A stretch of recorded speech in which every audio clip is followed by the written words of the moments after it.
हाँ तो बच्चों, आज हम आपको भारतीय संविधान की जो विशेषताएं हैं, मुख्य मुख्य जो विशेषताएं हैं, उनके बारे में हम बताएंगे। आप सभी को ये पता है कि भारत का जो संविधान है विश्व के सबसे जो श्रेष्ठ संविधान है उनमें से एक है। मुख्य रूप से 1950 के दशक में जिन देशों को आज़ादी मिली थी उनमें से बहुत से ऐसे देश मिल जाएंगे जहां बार बार संविधान बनाए गए हैं। एक संविधान बनाया, फिर 10-5 साल बाद में दूसरा बना लिया, फिर तीसरा बना लिया। मगर भारत एक ऐसा देश है कि यहाँ वही संविधान है जो 26 जनवरी 1950 को लागू हुआ था। यह सही है कि समय समय के ऊपर भारतीय संविधान में कई संशोधन किए गए हैं। जहाँ भी है ये महसूस होता है कि नई चीज जोड़ने की आवश्यकता है, तो हमारी जो संसद है, केंद्रीय संसद है, उसको ये अधिकार है कि वह उसमें अमेंडमेंट कर सकती है।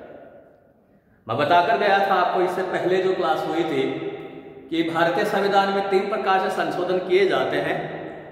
2 में केंद्रीय संसद कर सकती है और तीसरे में अगर वो संशोधन करती है तो उन्हें 50% राज्यों की सहमति लेनी आवश्यक होती है। अब यहाँ भारतीय संविधान सबसे निराला संविधान है। यह इसमें लचीलापन और कठोरतापन दोनों को क्या है कि रखा गया है। तो आप संक्षेप में भारतीय संविधान की जो मुख्य मुख्य विशेषताएं हैं वो देखिए। आप सबसे पहले है कि भारत का संविधान लोकप्रिय प्रभुसत्ता पर आधारित है। भारतीय संविधान लोकप्रिय प्रभुसत्ता पर आधारित है, अर्थात यह भारतीय जनता द्वारा निर्मित संविधान है और इस संविधान द्वारा अंतिम जो शक्ति है भारतीय जनता को ही प्रदान की गई है।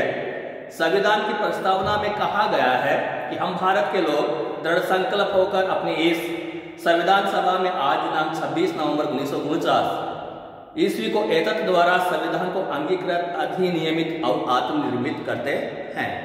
दूसरा यह है कि भारत का संविधान निर्मित, लिखित और सर्वाधिक व्यापक संविधान है। भारत में संविधान का निर्माण एक विशेष समय पर विशेष संविधान सभा के द्वारा किया गया है। इस संविधान के अधिकांश बातें लिखित रूप में हैं। इस दृष्टि से यह ब्रिटिश संविधान के विपरीत और अमेरिकी संविधान की भांति एक निर्मित और लिखित संविधान है। इसके अतिरिक्त डॉक्टर आइवर जेनिंग्स के शब्दों में भारतीय संविधान विश्व का सर्वाधिक व्यापक और बड़ा संविधान है।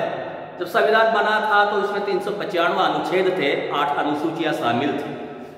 इसके अतिरिक्त बाद में हम देखते हैं कि भारतीय जो संविधान है संपूर्ण प्रभुत्व से संपन्न लोकतांत्रिक गणराज्य।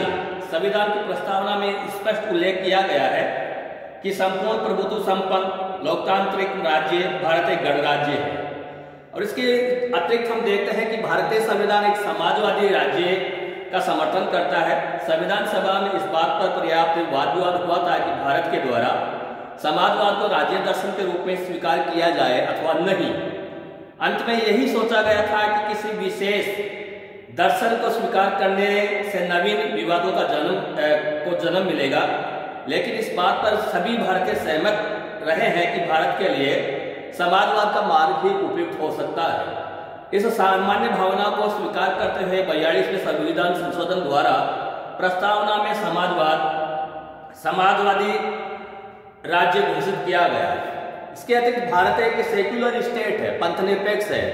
भारत में कई धर्म हैं। मुख्य रूप से भारत 4 धर्मों का जन्मदाता है। हिंदू धर्म है, सिख धर्म है, ये आपका बौद्ध धर्म है और ये आपका जैन धर्म है।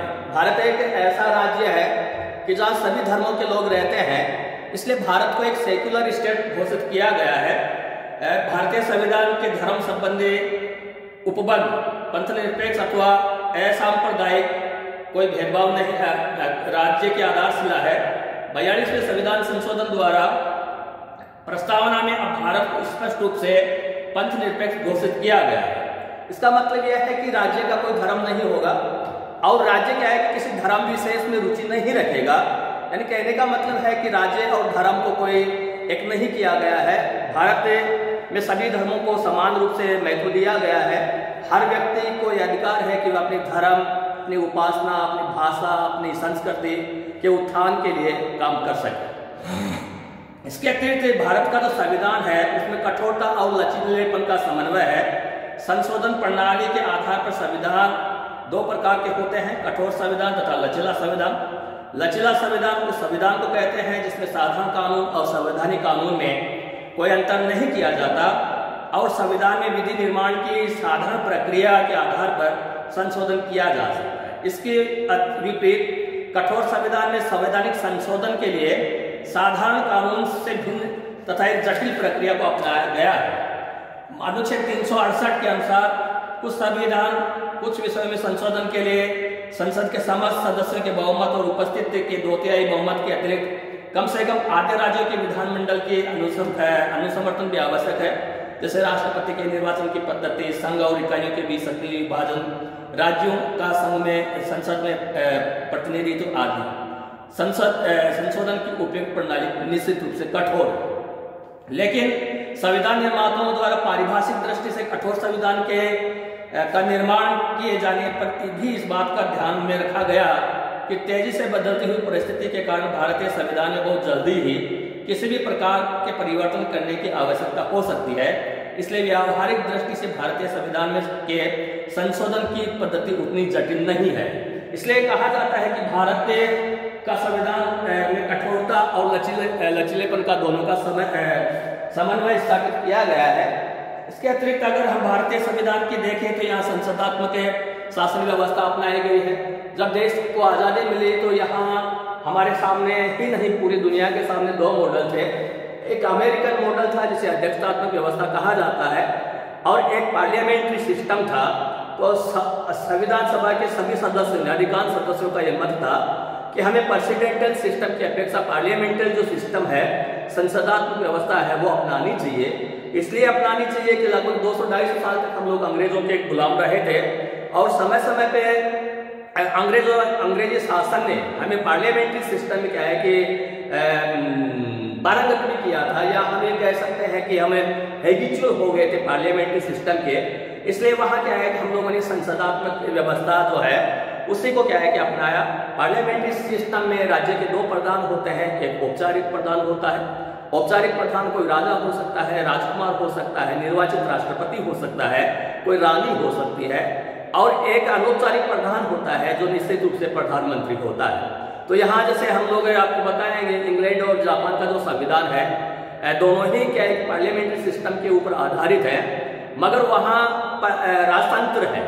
वहाँ जापान में राजा है, वहाँ इंग्लैंड में महारानी है, मगर हमारे यहाँ क्या है कि जो हमारा जो राष्ट्रपति होता है वो जनता के द्वारा अप्रत्यक्ष रूप से चुना जाता है। इसलिए पार्लियामेंट्री सिस्टम अपनाया गया है। ध्यान में दीजिए, ध्यान रखिए कि पार्लियामेंट्री सिस्टम में राज्य के 2 प्रधान होते हैं, एक औपचारिक कहा जाता है, दूसरे को अनौपचारिक कहा जाता है। और जो प्रेसिडेंशियल सिस्टम है उसमें राज्य का एक ही प्रधान होता है जिसे राष्ट्रपति कहा जाता है। पार्लियामेंट्री सिस्टम का सर्वश्रेष्ठ जो एग्जाम्पल है इंग्लैंड है, और प्रेसिडेंशियल सिस्टम का सर्वश्रेष्ठ जो एग्जाम्पल है वो आपका संयुक्त राज्य अमेरिका है। अब यहाँ हमने संघात्मक व्यवस्था को अपनाया है, मगर एकात्मक लक्षण सहित संघात्मक शासन को भारतीय ने अपनाया है। भारतीय संविधान के प्रथम अनुच्छेद के अनुसार इंडिया अर्थात भारत राज्यों का एक संघ होगा। इस प्रकार भारत में संघात्मक शासन प्रणाली की स्थापना की गई है और इसमें संघात्मक शासन के सभी लक्षण मौजूद हैं। संविधान में शासन शक्ति एक स्थान पर केंद्रित न होकर केंद्र राज्यों के बीच में विभाजित की गई है और दोनों ही अपने अपने क्षेत्र में स्वतंत्र है। संविधान लिखित और बहुत सीमा तक कठोर है और इसे सर्वोच्च स्थिति प्रदान की गई है। उच्चतम न्यायालय को संविधान का रक्षक बनाया गया है, जिसे संविधान की व्याख्या करने और केंद्र और राज्य के बीच में उत्पन्न झगड़ों के निर्णय का अधिकार दिया गया है। इस प्रकार भारत में संघात्मक शासन व्यवस्था की स्थापना की गई है, किंतु इसमें कुछ ऐसे भी तत्व हैं जिससे इसका झुकाव एकात्मक शासन की ओर स्पष्ट होता है, जैसे एकहरी नागरिकता, एकहरी न्यायपालिका, अखिल भारतीय सेवाएं, राष्ट्रपति द्वारा राज्यपालों की नियुक्ति, संसद द्वारा राज्यों के नाम, क्षेत्र, सीमाओं में परिवर्तन आदि। अंत में राष्ट्रपति के संकटकालीन अधिकारों के अंतर्गत संकट काल की घोषणा द्वारा तो स्पष्ट रूप से संघात्मक व्यवस्था को एकात्मक में बदला जा सकता है।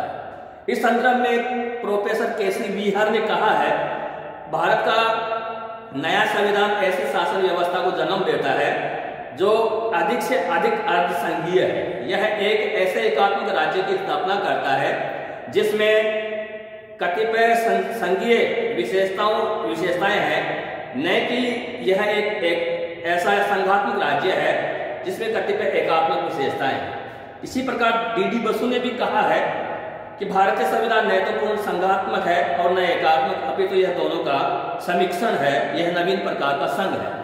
अब यह संसदीय प्रभुता तथा न्यायिक प्रभुता के सर्वोच्चता के बीच का हमने क्या है कि मार्ग अपनाया है। यहाँ जैसे हम बताते हैं कि यहाँ जब अमेरिका की राजनीतिक व्यवस्था का हम अध्ययन करते हैं तो वहाँ न्यायिक सर्वोच्चता का सिद्धांत अपनाया गया है और वहाँ की न्यायपालिका को न्यायिक पुनरावलोकन का अधिकार दिया गया है।